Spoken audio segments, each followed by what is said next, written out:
नमस्कार, आयुन भारत बिहार झारखंड आप देख रहे हैं। मैं आपके साथ ताना अधिकारी और बात करेंगे बिहार की इस वक्त की बड़ी खबर की। इस वक्त बिहार में छात्र सड़कों पर उतर आए हैं। डोमिसाइल नीति को लेकर तमाम छात्र जो है वो नीतीश सरकार के खिलाफ विरोध प्रदर्शन कर रहे हैं।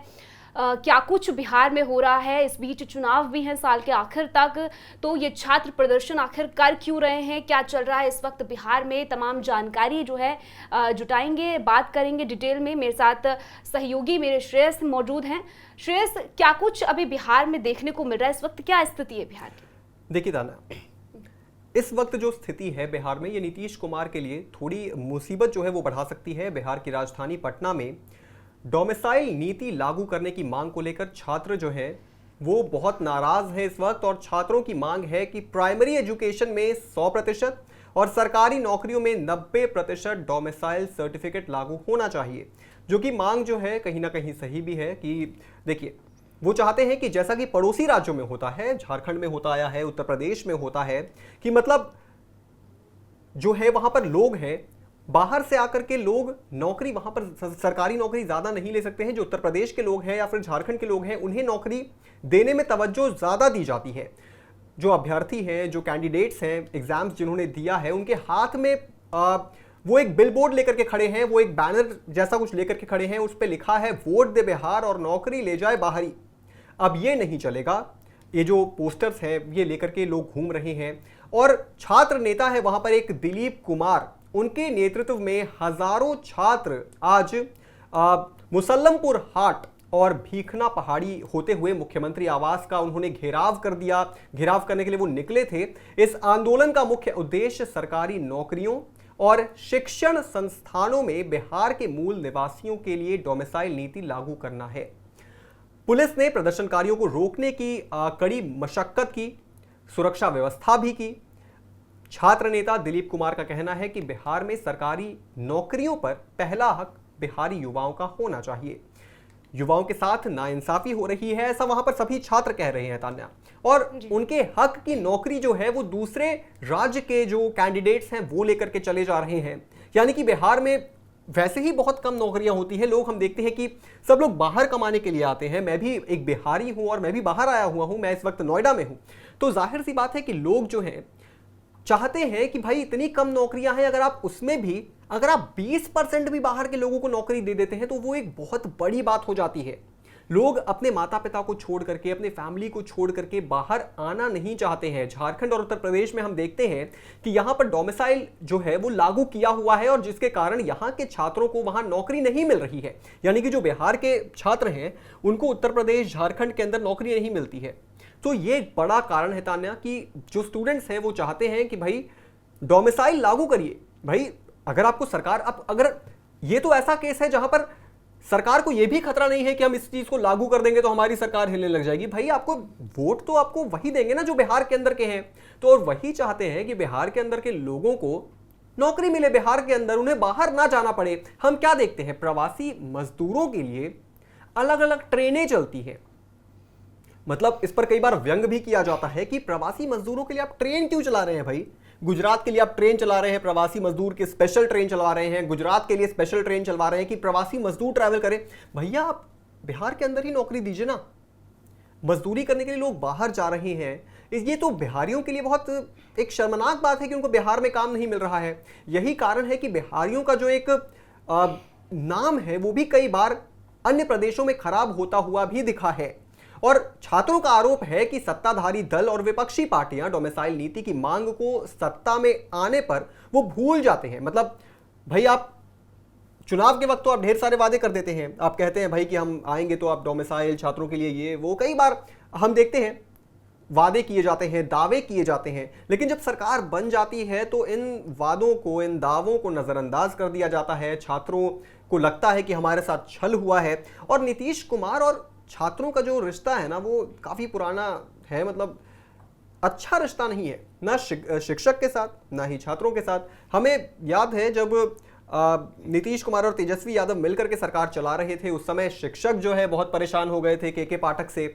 उस समय वो शिक्षा मंत्री बिहार के हैं, तो उनसे जो है बहुत नाराज हो गए थे जो शिक्षक हैं उन्होंने ऐसी नीतियां लागू कर दी थी। उसके बाद छात्रों का प्रदर्शन भी हमने देखा, बहुत उग्र प्रदर्शन हो गया था एक समय पर बिहार के अंदर, लाठीचार्ज हुए थे जिसमें खान सर भी बहुत एक्टिव हो गए थे उस समय पर, बिहार के बड़े बड़े टीचर्स बहुत एक्टिव हो गए थे। और अब इस बार डोमिसाइल नीति को लेकर के तान्या एक बार फिर से जो इस तरीके का आंदोलन हो रहा है और चुनाव इतना नजदीक है, बहुत मुश्किल है नीतीश कुमार के लिए ये समय।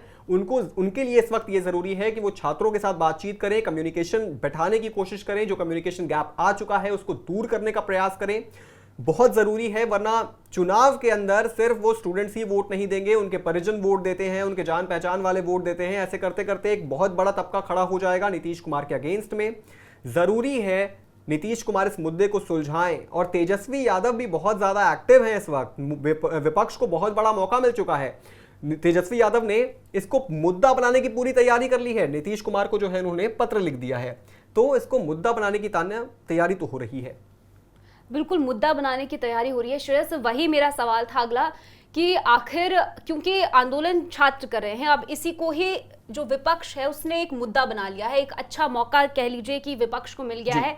छात्र क्योंकि सड़कों पर हैं और चुनाव का वक्त है, तो तेजस्वी यादव ने पत्र भी लिख दिया है नीतीश कुमार को, कह रहे हैं कि 85% जो है आरक्षण जो है वो बढ़ाया जाए, और साथ ही ये भी याद दिला दिया कि उनकी ही सरकार ने पहले ये तमाम तरह के वादे पहले किए थे और दोबारा से उनको ये याद दिलाया है कि आप इसे लागू करें, आरक्षण को बढ़ाएं। लेकिन श्रेयस ये कितना सही है, क्योंकि इस पर जो है हाईकोर्ट में अभी ये फैसला चल रहा है, अभी फैसला नहीं आया है, सुनवाई चल रही है, तो इस बीच उनका ये दबाव बनाना और आरक्षण पर ये कहना कि अगर ये नहीं लागू किया गया तो 3 हफ्ते में हम सड़कों पर आ जाएंगे और प्रदर्शन करेंगे नीतीश सरकार के खिलाफ, किस तरीके से देख रहे हैं? क्या ये पॉलिटिकल राजनीति आपको नजर आ रही है या फिर क्या कुछ है इसके पीछे? देखिए, बिना पॉलिटिकल सपोर्ट के इतना बड़ा जो आंदोलन खड़ा करना है वो बहुत मुश्किल हो जाता है। अब जाहिर सी बात है विपक्ष जो है वो स्टूडेंट्स का साथ देने के लिए वो आगे आएंगे ही, और आना भी चाहिए मुझे लगता है। आंदोलन अगर स्टूडेंट्स कर रहे हैं, क्योंकि स्टूडेंट्स भी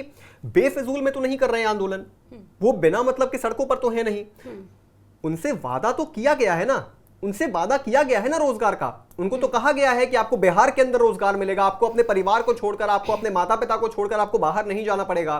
प्रधानमंत्री मोदी भी वादा करके गए थे, नीतीश कुमार तो वादा करते ही रहते हैं। जिस समय आपने तेजस्वी यादव की बात की, 2022 के विधानसभा चुनाव में 85% डोमिसाइल नीति लागू करने का वादा किया था तेजस्वी यादव ने, लेकिन सत्ता में आने पर इसे लागू नहीं किया गया। जब मैंने आपको बताया कि नीतीश कुमार और तेजस्वी यादव ने मिलकर के सरकार चलाई थी। पटना कॉलेज में आज जो हालात हैं, हजारों छात्र जुटे और वहां से मार्च शुरू किया। जाहिर सी बात है छात्र जो हैं वो नाराज हैं, और नाराजगी मुझे लगता है जायज है, क्योंकि आप इस वक्त भी जो है आप उनको शांत कराने के लिए वादा तो आप शायद कर देंगे, चुनाव नजदीक है, आप बिल्कुल भी कोई भी ऐसा काम नहीं करना चाहेंगे जिससे आपको नुकसान हो जाए। लेकिन जब आपकी सरकार दोबारा बनती है उस समय आप क्या करेंगे? और विपक्ष इसको मुद्दा बनाएगा ही बनाएगा। तेजस्वी यादव ने पिछले विधानसभा में चुनाव में वादा किया था, उनकी सरकार बनी तो जो पहला कलम चलेगा वो 8 लाख नौकरियों का, मुझे जैसा याद है उन्होंने वादा किया था 8 लाख नौकरियों पर हस्ताक्षर करेंगे। पहला कलम जो चलेगा 8 लाख नौकरियों पर हस्ताक्षर होगा और 8 लाख नौकरियां दी जाएंगी। इस पर उनको बहुत ज्यादा फायदा मिला था। मतलब आरजेडी मजबूत पार्टी तो थी ही, लेकिन कुछ एक्स्ट्रा सीटें जो एक्स्ट्रा वोट्स उनको मिले, उनको इसलिए भी मिले क्योंकि उन्होंने वादे बहुत डंके की चोट पर बहुत जबरदस्त वादे किए थे। यह एक बड़ा फैक्टर साबित हुआ था तेजस्वी यादव के लिए पिछले विधानसभा चुनाव में। और इस वक्त एक बार फिर से नौकरी का मुद्दा उठ चुका है। इस वक्त फिर से जो छात्र हैं, जो कैंडिडेट्स हैं, जिन्होंने एग्जाम दे रखा है या देने की तैयारी कर रहे हैं, भाई आप खुद सोचिए, अगर मैं एक छात्र हूं और मैंने तैयारी कर रखी है, किसी एग्जाम की प्रिपरेशन कर रखी है, मैंने उसको निकाला और मैंने पास भी कर लिया, और अब मैं सोच रहा हूं कि भाई मैं अपने घर पर आराम से माता पिता के साथ रहूंगा, नौकरी करूंगा, पैसे कमाऊंगा और माता पिता की सेवा करूंगा। लेकिन बाहर से आकर कोई कैंडिडेट जो है वो इस नौकरी को पा ले और मुझे फिर प्राइवेट जॉब करने के लिए या फिर कोई और किसी और तरीके की जॉब करने के लिए मुझे अपने राज्य से बाहर जाना पड़े, अपने शहर से बाहर जाना पड़े, माता पिता को घर पे छोड़ के, तो ये जायज नहीं है। ना आम जनता के लिए, ना सरकार के लिए भी ये जायज नहीं है। आप अपने राज्य के लोगों को बाहर आप कैसे भेज सकते हैं? अगर आपके पास नौकरी है, भाई झारखंड में भी तो होता है ना, उत्तर प्रदेश में भी तो होता है ना, जिसका हवाला दे रहे हैं।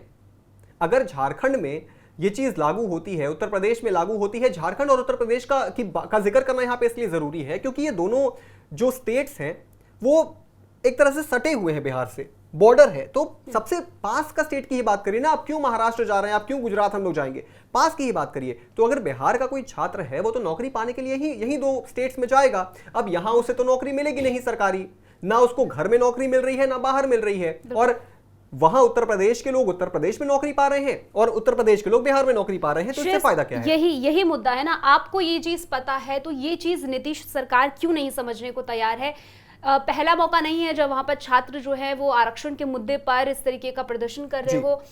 कई सालों से ये चीज देखी आ रही है। आरक्षण जो है वो बिहार में एक बड़ा मुद्दा है, लेकिन उसके बावजूद जो पार्टियां हैं वो वादे कर देती है, लेकिन इस वादे पर कोई भी खड़ा नहीं उतरता है। कोई भी इसको लेकर जो है कोई भी आरक्षण जो है वो बढ़ाता नहीं है। लेकिन क्या लगता है आपको, क्योंकि अभी देखिए चुनाव है, इस मुद्दे को चुनाव से जरूर जोड़ के देखा जाएगा, तो इसका आपको क्या लगता है कितना फायदा जो है वो विपक्ष को हो सकता है और कितना नुकसान नीतीश सरकार को हो सकता है? विपक्ष को 100% फायदा होगा अगर इस चीज को ठंडा नहीं किया गया। ठंडा करने का मतलब ये नहीं है कि ठंडे बस्ते में डाल दो, ठंडा करने का मतलब है भैया इस चीज का सॉल्यूशन दो, आपको सॉल्यूशन देना ही पड़ेगा। ऐसा नहीं चलेगा आपकी। देखिए प्रधानमंत्री मोदी आते हैं बिहार, कई योजनाएं लागू करते हैं, कई योजनाओं का शिलान्यास करते हैं, उद्घाटन करते हैं, लोकार्पण करते हैं, लेकिन नौकरियों का क्या? आपको जाहिर सी बात है आपसे पूछे जाएंगे सवाल। और इस वक्त नीतीश कुमार उतने स्ट्रांग नहीं है बिहार के अंदर, आप इस बात को मान लीजिए। 37% जनता ने तेजस्वी यादव को, एक सर्वे में पता चला था 37% जो जनता है वो तेजस्वी यादव को चाहती है अपना अगला मुख्यमंत्री। तो 37% एक बहुत बड़ा नंबर है भैया। और प्रशांत किशोर जो है वो तो लगातार इस चीज के ऊपर लगे हुए हैं, यात्राएं कर रहे हैं, पलायन छोड़ो यात्रा। मतलब वो चाहते हैं कि भाई जनता से वो कनेक्ट हो और उनको समझाएं कि आपके बच्चे जो हैं बाहर जा रहे हैं। प्रशांत किशोर बार बार ये कह रहे हैं कि अगर आपको अच्छा माता पिता बनना है तो आप लालू यादव से सीखिए। मतलब उनका बच्चा 8वीं पास है और वो चाहते हैं कि वो बिहार का राजा बन जाए, लेकिन आप नहीं चाहते हैं, आपके बच्चे के पास डिग्री है पर आप नौकरी नहीं चाहते हैं। तो ये चीज एक बहुत बड़ा फैक्टर रखेगा तान्या। आने वाले चुनाव में छात्र जो है बहुत बड़ा खेल करेंगे। बिल्कुल, छात्र जो हैं वो बिहार की एक बड़ा वर्ग है छात्र, और बड़ी जो संख्या है वो रखता है, और चुनाव में भी इसका खासा असर पड़ता है, क्योंकि इस साल के जो चुनाव होने वाले हैं उस पर ये खासा देखा जा रहा है कि छात्र पर जो है वो हर राजनीतिक दाव चल रहे हैं, हर राजनीतिक पार्टियां उन पर जो है राजनीति करने में तुली हुई है, चाहे वो तेजस्वी यादव हो, चाहे वो कन्हैया कुमार हो, चाहे वो कोई और पार्टी हो। हर कोई चाहता है कि छात्र जो है वो उनकी तरफ आ जाए। ऐसे में छात्र इस वक्त जो प्रदर्शन कर रहे हैं नीतीश सरकार के खिलाफ, एनडीए के खिलाफ, ये कितना कुछ प्रभाव डालता है चुनाव में, ये आने वाला वक्त बताएगा। फिलहाल इस मुद्दे को यहीं समाप्त करते हैं। इस पूरे टॉपिक को लेकर आपकी क्या कुछ राय है कमेंट सेक्शन में हमें जरूर बताएगा। आप जुड़े रहिए आयुन भारत बिहार झारखंड के साथ।